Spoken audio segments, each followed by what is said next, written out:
Suman TV ప్రేక్షకులకి నమస్తే. ఈరోజు మన ముందు ఒక గెస్ట్ ఉన్నారు. ఆయన ఏమంటున్నారంటే, మీరు జాగా కొనాలంటే హైదరాబాద్ చుట్టుముట్టు అది మా దగ్గరనే. ఎందుకంటే అలాంటి ఆఫర్స్, అలాంటి ఒక బంగారం లాంటి భూమి మీకు ఎక్కడ దొరకదు, అది మా దగ్గరనే దొరుకుతుంది విత్ బెస్ట్ ఆఫర్స్. అండ్ ప్రతి ఒక్కరికి, అంటే అన్ని క్లాసెస్కి, middle class, hire middle class, high class, అందరికి, ఒకవేళ లో క్లాస్ వాళ్ళు కూడా కొంచెం ధైర్యం చేసి భూమి కొనుక్కోవాలి అనుకుంటే మాత్రం వీఆర్ దేర్. ఆయన్నే మన సంతోష్ గారు, 46acres.com ఎండి అండ్ ఫౌండర్. ఆయనతో మాట్లాడడానికి నేను తయారుగా ఉన్నా, కాబట్టి మీరు కూడా ఇనిషియేటివ్ మస్తు ముచ్చట్లు ఉన్నాయి మావి. నమస్తే అండి. నమస్తే మేడం. మీ ప్రాజెక్ట్స్ అన్నీ కూడా ద మోస్ట్ డెవలపింగ్ ఏరియాల, పెద్ద పెద్ద ప్రాజెక్ట్స్ పడుతున్న ఏరియాలనే నేను ఇప్పుడు వరకు ఇనుకుంటూ వచ్చిన. ప్రతి ప్రాజెక్ట్ అట్లే ఉండే మీది. సో ఇప్పుడు రీసెంట్గా ఉన్న ప్రాజెక్ట్స్ ఏంది, అవి ఎక్కడెక్కడ ఉన్నాయి, దాని చుట్టుపక్కల ఏరియా ఎట్లా డెవలప్ అయిపోతుంది? సో ముఖ్యంగా మనం ఈ ప్రాజెక్ట్ని డిస్కస్ చేయబోయే ముందు అసలు హైదరాబాద్ చుట్టుపక్కల ఏ ఏరియాకు బాగా డెవలప్ అవుతుందో నేను ఒక బేసిక్ ఇన్ఫర్మేషన్ చెప్తాను. సో ముఖ్యంగా మనం ఇక్కడ ల్యాండ్ ఇన్వెస్ట్మెంట్ చేయాలంటే ఏ హైవే, ఇప్పుడు సపోజ్ హైదరాబాద్ చుట్టుపక్కల ఒక 10 రకాల హైవేస్ ఉన్నాయి. Like Bengaluru highway, Vijayawada highway, Mumbai highway, Karimnagar highway, Warangal highway, ఎన్నో హైవేస్ ఉన్నాయి కదా. ఏ హైవే తీసుకున్నా, ఏ రోడ్కి అయితే రైల్వే ట్రాక్ ఉందో ప్యారలల్గా, ఆ హైవే మాత్రం నెక్స్ట్ లెవెల్ డెవలప్మెంట్ ఉంటుంది. ఫస్ట్ థింగ్ గుర్తుపెట్టుకోవాల్సింది.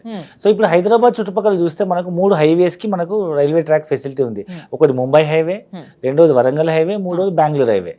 ఈ 3 హైవేస్ ఎవర్ గ్రీన్ అండి. ఇక మీరు ఏ ఇండస్ట్రీ హబ్ వచ్చినా, ఏ ఏరియా వచ్చినా, ఆ రైల్వే ట్రాక్ ఉన్న ఈ 3 హైవేలు ఫుల్ డెవలప్మెంట్ అవుతాయి. సో మనకు అన్ని చోట్ల ప్రాజెక్ట్స్ ఉన్నాయి, బట్ ముఖ్యంగా మా ఫోకస్ మాత్రం ఈ 3 హైవేల వినే ఉంది.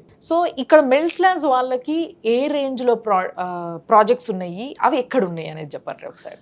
మిడిల్ క్లాస్ బడ్జెట్ లో ఉండే వాళ్ళకి మనం అక్కడ ఆ ఏరియాలో ట్రిపుల్ బెడ్రూమ్ ఇండిపెండెంట్ హౌస్ కేవలం మనం 25 లక్షలకే ఇస్తున్నాము. ఇది triple bedroom independent house? Independent house, single floor, దాన్ని సింప్లెక్స్ అంటారు. Okay okay. ఒకటే ఫ్లోర్ లో, కాకపోతే మనం పర్మిషన్ ఎన్ని గజాలు ఉంటది ఇది? 183 గజాలు, okay, 183 square yards. Well settled house లాగా ఉంటది అన్నమాట, ఫుల్ పెద్దగా, మంచి spacious. 183 square yards, triple bedroom independent house with pillars వేసి కన్స్ట్రక్ట్ చేసి ఇస్తాము.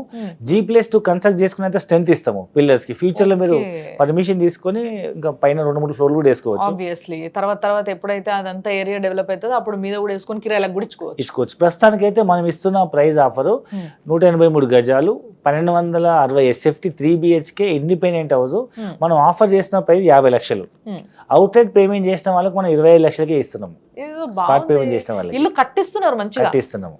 అసలు ఇల్లు కట్టడానికి ఎన్ని పైసలు అవుతుంది? అసలు సిమెంట్ రేట్లు బాగా పెరిగిపోయినాయి తెలుసా. అసలు ఇట్లాంటి రోజులలో కూడా మీరు అంత తక్కువకి ఇల్లు కట్టిస్తారు అని అంటే కొంతమందికి అరే అట్లా కట్టిస్తారని డౌట్ ఉంటుంది. సో మీరు కట్టించే ఇల్లు స్ట్రెంత్ ఏంది, ఎట్లుంటుంది, ఏం కథ అనేది కూడా ఒకసారి డీటెయిల్ మీరు చెప్పారు.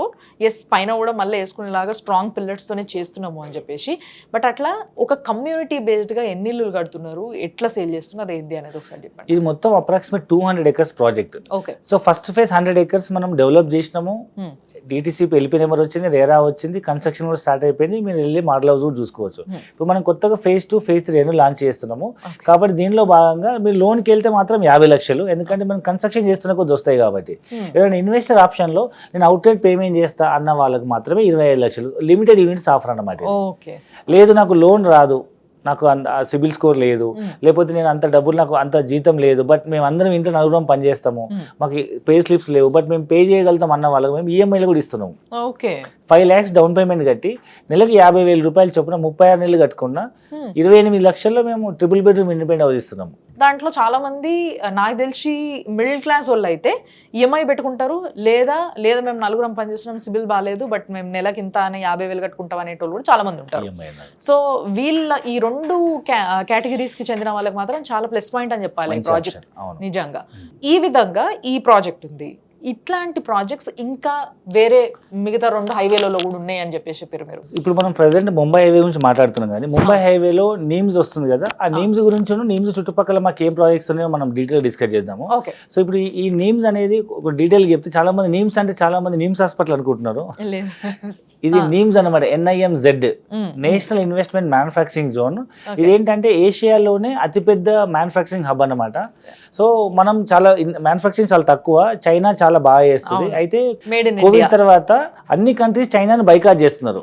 సో దాన్ని ఎన్కరేజ్ చేసుకోవడం కోసం మన Indian government make in India అనే పాలసీ ద్వారా ఎవరెవరైతే చైనా నుంచి వెళ్ళిపోతున్నారో అన్ని కంపెనీస్ ని వాళ్ళు స్పెషల్ స్కీమ్ కింద ల్యాండ్ అలొకేట్ చేసి ఇన్ఫ్రాస్ట్రక్చర్ ఇచ్చేసి ట్యాక్సెస్ ఎగ్జామ్షన్ ఇచ్చి అన్ని కంపెనీలు ఇండియాకి పిలుస్తుంది అనమాట. మీరు ఏదైతే ఇప్పుడు ముంబై హైవేకి ఇండస్ట్రియల్ పార్క్ వస్తుంది సెంట్రల్ గవర్నమెంట్ ఇచ్చింది అని చెప్పేసి అంటున్నారు, సో అందులో ఏమేమి కంపెనీస్ శాంక్షన్ అయినాయి అంటే రాబోతుంది అని చెప్పారు కదా, అది ఏంది మీకు తెలిసిన దాని గురించి డీటెయిల్స్ ఏంది? ప్రెసెంట్ మనం మాట్లాడుతున్న NIMZ అనేది so central government industry park అని చెప్పుకున్నాం కదా, అక్కడ ముఖ్యంగా ఆటోమొబైల్ సెక్టర్ వస్తుంది.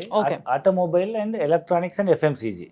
సో ఆటోమొబైల్ తీసుకుంటే మీకు ట్రిటాన్ అని మీరు వినే ఉంటారు, US టాప్ కంపెనీ, టెస్లా లాగా పాత కంపెనీ, TRITON ట్రిటాన్. సో వాళ్ళు 21,000 కోట్లతో electrical truck and bus manufacturing unit start చేయబోతున్నారు. సో అది US టాప్ కంపెనీ.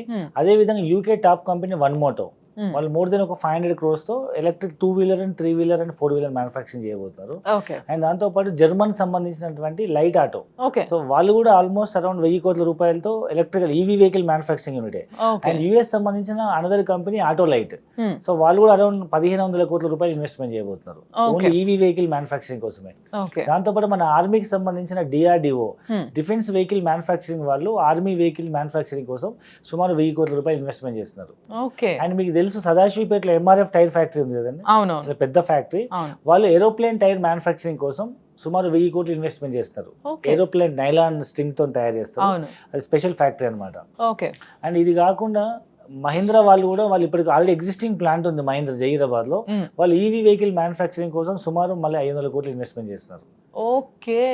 అండ్ ఇప్పుడు మనకు భారత సైన్యం మనకు ఇప్పుడు హిమాలయాస్ లో ఫైట్ చేసేటప్పుడు తీవ్రవాదులు పైనుండి వీళ్ళు కింద నుంచి ఫైట్ చేయడం వల్ల ఎంతో ప్రాణనష్టం జరుగుతుంది కదా. ఇప్పుడు వెమ్ టెక్నాలజీస్ అని గవర్నమెంట్ వెమ్ టెక్నాలజీ అనే ప్రైవేట్ ఆర్గనైజేషన్ తో కొలాబరేట్ అయ్యి డ్రోన్ ఫైటర్స్ డెవలప్ చేస్తున్నారు అనమాట.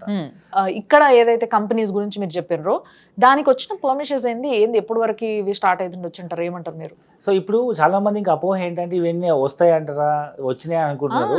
చాలా కంపెనీస్ ల్యాండ్ అలొకేట్ అయింది, ల్యాండ్ పూజ చేసుకున్నారు, కన్స్ట్రక్షన్ జరుగుతుంది. కొన్ని కంపెనీస్ ప్రొడక్షన్ కూడా స్టార్ట్ చేసినారు. మీకు ఇంతకుముందు చెప్పినట్టు FMCGలో ప్రతి నిత్యావసర వస్తువులు తయారయ్యే దాంట్లో ఒక పెరుగు, పాలు పెరుగు ఐస్ క్రీమ్ ఒకటి కదా, అందులో హట్సన్ అని మీరు వినే ఉంటారు. హట్సన్. సో హట్సన్ అనేది Asia's largest milk production company. వాళ్ళు అక్కడ ఆల్రెడీ ల్యాండ్ అలొకేట్ అయింది, ఫ్యాక్టరీ కన్స్ట్రక్షన్ అయింది, దే ఆర్ ప్రొడ్యూసింగ్ ప్రొడక్ట్ తయారు చేసి ఏషియా మొత్తం సప్లై చేస్తున్నారు. ఆ ఒక్క ఫ్యాక్టరీ రావడం వల్ల చుట్టుపక్కల గ్రామాల్లో చాలా మంది మన పాడి పరిశ్రమ డెవలప్ అయిపోయి ఒక్కొక్కరు 5 నుంచి 10 గేదెలు తీసుకొని వాళ్ళు పాలు మిల్క్ సప్లై చేస్తున్నారు. సో FMCGలో అదొకటి అయితే, ఆటోమొబైల్ మీకు చెప్పాను, ఎలక్ట్రానిక్ రంగం తీసుకుంటే మీకు 24,000 కోట్లతో ఇప్పటివరకు వచ్చిన అతిపెద్ద పెట్టుబడి రాజేష్ ఎక్స్పోర్ట్స్ అని. ఇప్పుడు ప్రజెంట్ వాళ్ళు బెంజ్ కార్లకి టచ్ స్క్రీన్ సప్లై చేస్తున్నారు. వాళ్ళు ఇప్పుడు ఆమ్లాయ్ డిస్ప్లే డెవలప్ చేయడానికి. అది ఎట్లా ఉంటుంది అంటే ఇప్పుడు ప్రజెంట్ మనం ఓన్లీ మొబైల్స్ లో వాడుతున్నాము, ఫ్యూచర్ లో మన టీవీలు, మన ఫ్రిడ్జ్లకి మనం వాడుతున్న ల్యాప్టాప్స్, సిస్టమ్స్, సో ఇవన్నీ వచ్చినప్పుడు మీరు ఇమాజిన్ చేయండి. ఇప్పుడు there are 2 types of mentalities అండి, కస్టమర్ మెంటాలిటీ, ఇన్వెస్టర్ మెంటాలిటీ. అన్ని వచ్చిన తర్వాత నా కళ్ళతో చూసి నమ్మితేనే కొంటా అనే వాళ్ళు కస్టమర్స్. మాలాంటి ఎక్స్పర్ట్ చెప్పినప్పుడు ముందు చూపుతో వినిపోయి కొనుక్కునే వాళ్ళు ఇన్వెస్టర్స్. ముందు కొన్న వాళ్ళు ఇన్వెస్టర్స్, అన్ని వచ్చిన తర్వాత కొన్న వాళ్ళు కస్టమర్స్. సో ఇప్పుడు మీరే డిసైడ్ అంటే మీరు కస్టమర్స్ అవుతారా ఇన్వెస్టర్స్ అవుతారా అనేది సంతోష్ గారు. దీనికి బెస్ట్ ఎగ్జాంపుల్ ఏంటంటే ఢిల్లీ దగ్గర నోయిడా గురుగాం చెప్పొచ్చు. సేమ్ గురుగాము ఒక 15-20 సంవత్సరాల క్రితము Noida Gurgaon industry park propose అయినప్పుడు చాలా మంది ఏమన్నారంటే ఢిల్లీ ఎక్కడ ఉంది, నోయిడా గురుగాం ఎక్కడ ఉంది, 100 కిలోమీటర్. ఈ రోజు నోయిడా చూస్తే అసలు ఢిల్లీలో ఎవరు ఉంటారు, అందరూ నోయిడాలోనే షిఫ్ట్ అయిపోతున్నారు. సేమ్ అదే విధంగా ఇప్పుడు హైదరాబాద్ దగ్గరలో ఉన్న జహీరాబాద్ కూడా అదే విధంగా అవబోతుంది. ఇన్ని అడ్వాంటేజెస్, ఇంత వర్క్, ఇంత ఇన్వెస్ట్మెంట్ ఎందుకు ముంబై హైవే పైనే వస్తుంది అని అంటారు మీ ఉద్దేశం ప్రకారం? మీరు ఎట్లా ఇదంతా స్టడీ చేశారు కాబట్టి అడుగుతున్నా. ఆయన స్పెసిఫిక్ గా జహీరాబాద్ లో ఎందుకు వస్తుందో చెప్తా. Exactly. So actual Mumbai highway మీద ఎందుకు వస్తుందంటే, ముంబై హైవే అనేది 2 ఈస్ట్ కోస్ట్ కారిడార్లను కలిపే ఒక బిజినెస్ రోడ్ అనమాట. So which connects 2 ports. East లో ఉన్న వైజాగ్ పోర్ట్ ని, వెస్ట్ లో ఉన్న ముంబై పోర్ట్, 2 పోర్ట్స్ ని కలిపే కనెక్టివిటీ రోడే Mumbai highway. It's called NH65. అయితే ఉత్తర భారతదేశంలో కానీ దక్షిణ భారతదేశంలో కానీ ఏ వస్తువు తయారవ్వాలన్నా మనకు రా మెటీరియల్ రావాలి. అయితే మనం తయారు చేసిన వస్తువు ఎక్స్పోర్ట్ అవ్వాలంటే the cheapest transport is shipping, సముద్ర మార్గం ద్వారా వెళ్ళాలి. సో అది వెళ్ళాలంటే ఈ రోడ్ ఎక్కాల్సిందే. ఏదైనా ముంబై పోర్ట్, ఏషియన్ కంట్రీస్కి వెళ్ళాలంటే వైజాగ్ పోర్ట్ ఎక్కాలి, ఒకవేళ యూరోప్ కంట్రీస్కి వెళ్ళాలంటే ముంబై పోర్ట్ ఎక్కాలి. అండ్ జహీరాబాద్ లో ఎందుకు స్పెసిఫిక్ వస్తుందంటే, మీరు ఒక ఇల్లు కొనాలన్నా, అట్లీస్ట్ ఇల్లు రెంట్కి ఉండాలన్నా ఫస్ట్ ఏం చూస్తారు చెప్పండి? వాటర్ లేకపోతే వాటర్ ప్రాబ్లం ఉందా అడుగుతారు. మిగతా సెకండరీ. ఒకటి ట్రాన్స్పోర్టేషన్ ఉండాలి, రెండోది వాటర్ ఉండాలి. సో ఆ వాటర్ అనేది మనం ట్రాన్స్పోర్టేషన్ డిస్కస్ చేసినాం, వాటర్ Hmm. గురించి డిస్కస్ చేస్తే Hmm. ఇల్లు గడవాలన్నా, ఆఫీస్ గడవాలన్నా, ఫ్యాక్టరీ వాటర్ లేకపోతే నడవదు. అవును. సో హైదరాబాద్ చుట్టుపక్కల ఎక్కడ కూడా వాటర్ రిసోర్స్ లేదు, Hmm. న్యాచురల్ వాటర్ రిసోర్స్ లేదు, Hmm. Hmm. Except Zaheerabad. Okay. Zaheerabad లో రివర్ ఉంది, yes the river name yes is Manjira, yes and దానిపైన ఒక డ్యామ్ కూడా ఉంది, సింగూర్ డ్యామ్. సింగూర్. సో భవిష్యత్తులో మరో కొత్త హైదరాబాద్ నగరం నిర్మించగలిగిన Hmm. సరిపడే అంత నీరు అక్కడ ఉంది. Absolutely right. Reason. Very nice. చాలా అంటే ఎంతో స్టడీ చేసి చాలా నాలెడ్జ్ ని కూడా షేర్ చేస్తున్నారు మీరు. So thanks a lot for that.